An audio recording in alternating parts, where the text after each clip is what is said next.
Donc, Tukki Jam, comme son nom l'indique en Wolof, c'est voyager en paix.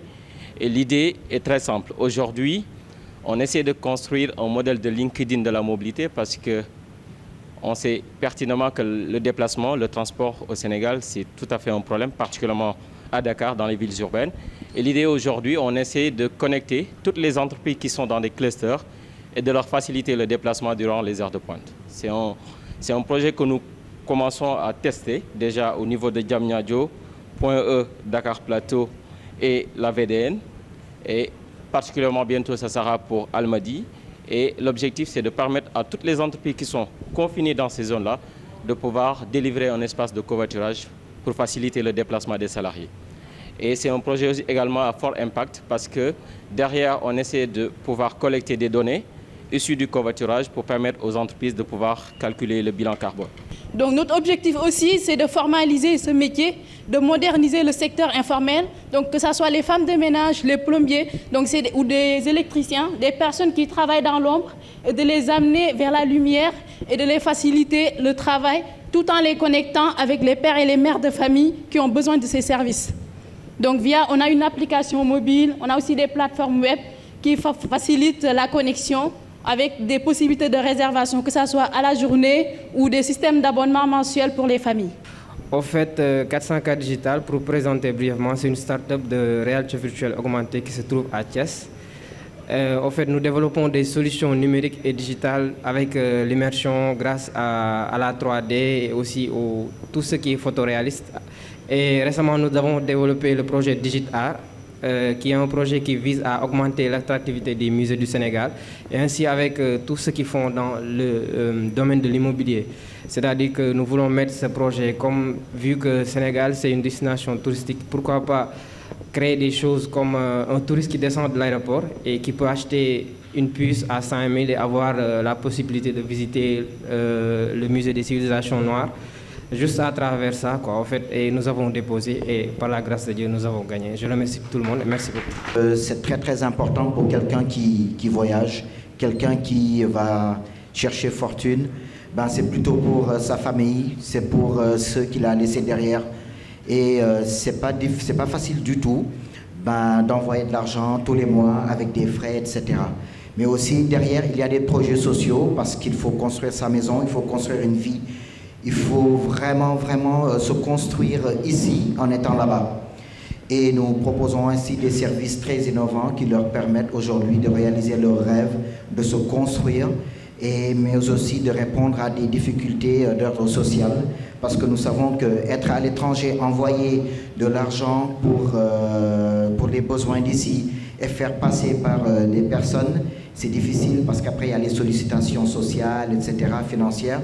Donc donner à ces personnes-là la possibilité de régler leurs problèmes financiers ici sans intermédiaire local dans la famille, etc., c'est très très très important et ça aide beaucoup. Et derrière, il y a aussi les services d'épargne, construire, payer ses factures, etc. Toutes ces choses-là qu'on va mettre en place et qui permettront aux Sénégalais de la diaspora de le faire à moindre coût et de pouvoir se construire et atteindre leurs objectifs. Connaissez-vous la baie d'Anne? Qui connaît la baie d'Anne parmi vous qui lève sa main? Vous voyez comment est polluée cette baie d'Anne? Et savez-vous que c'est dû tout simplement au rejet d'eau usée industrielle? Parce que la majorité des entreprises industrielles n'ont pas un bon système de traitement des eaux usées industrielles. Et depuis que j'ai appris ça en mars 2022 au niveau du Forum mondial de l'eau, c'est là que je me suis intéressé à ce sujet-là. Et nous avons donc réfléchi pour une solution destinée à ces industriels-là. Au moins aider tout simplement cette baie, mais aussi sauver les activités génératrices de revenus des pêcheurs. C'est la raison pour laquelle nous avons mis en place un filtre industriel à charbon actif, destiné à ces entreprises-là pour mieux traiter et aussi purifier les eaux usées industrielles, à la fin aussi de pouvoir donc réutiliser cette eau-là, soit pour un nettoyage industriel, on peut utiliser l'eau aussi pour l'irrigation agricole ou bien même pour la construction des bâtiments et tout ça. Voilà, donc nous remercions Free de nous avoir vraiment porté cette confiance-là à cette start-up Prodem. Et sachez que soutenir Prodem, c'est soutenir une start-up qui crée de la valeur, qui crée de la richesse et qui a un impact environnemental, social et économique du pays. Nous sommes réunis cet après-midi pour fêter l'innovation.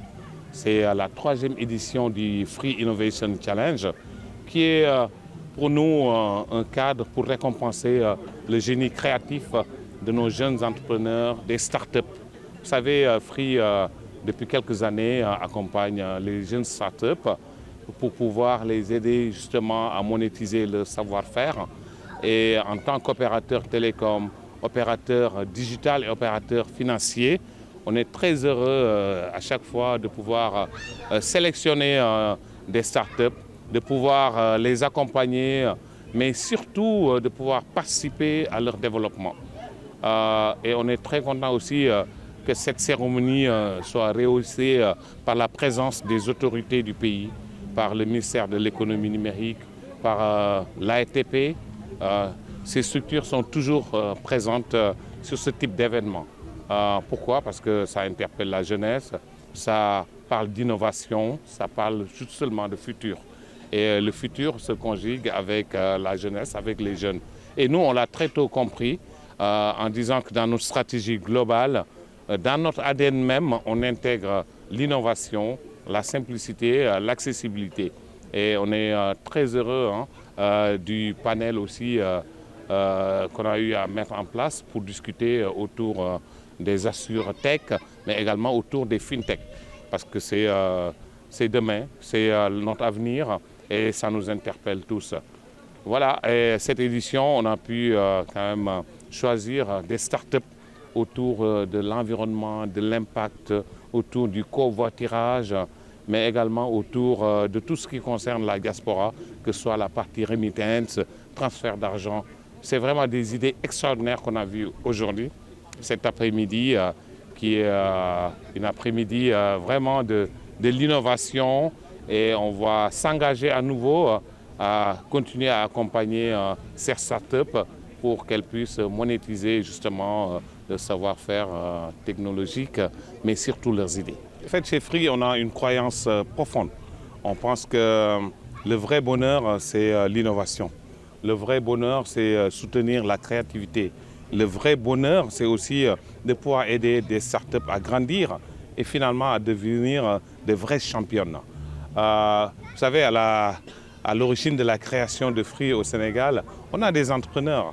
On a un consortium avec des actionnaires qui eux-mêmes ont été entrepreneurs et ont pu réussir à bâtir un véritable écosystème panafricain et international.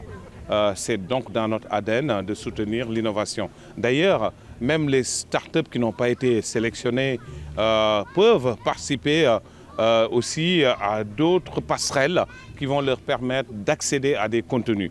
C'est le cas de la station F où des startups accèdent à des contenus.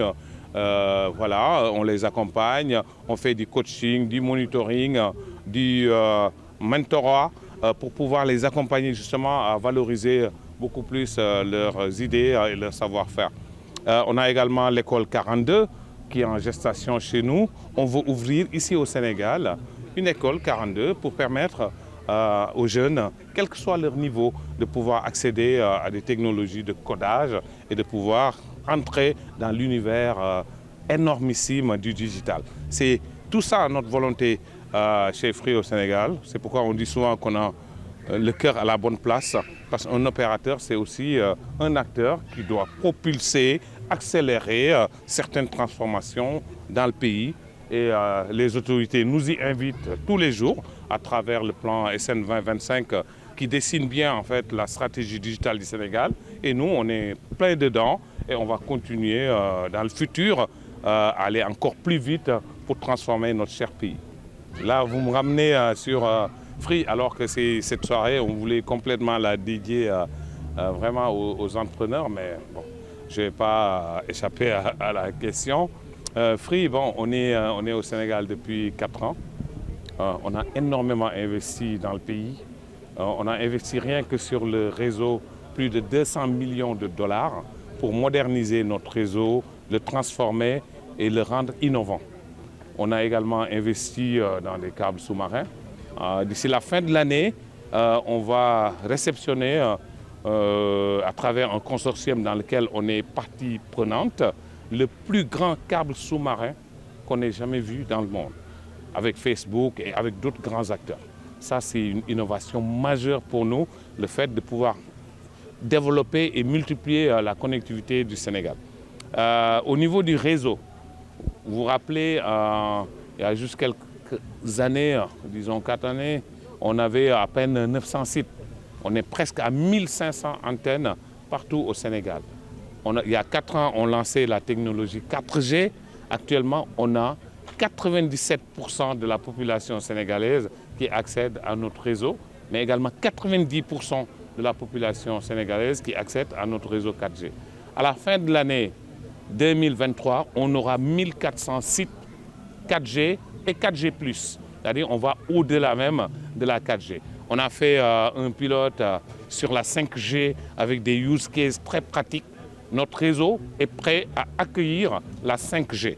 On est avant-gardiste dans le digital, dans le numérique. Ça, c'est notre savoir-faire, c'est notre ADN, c'est notre façon de fonctionner.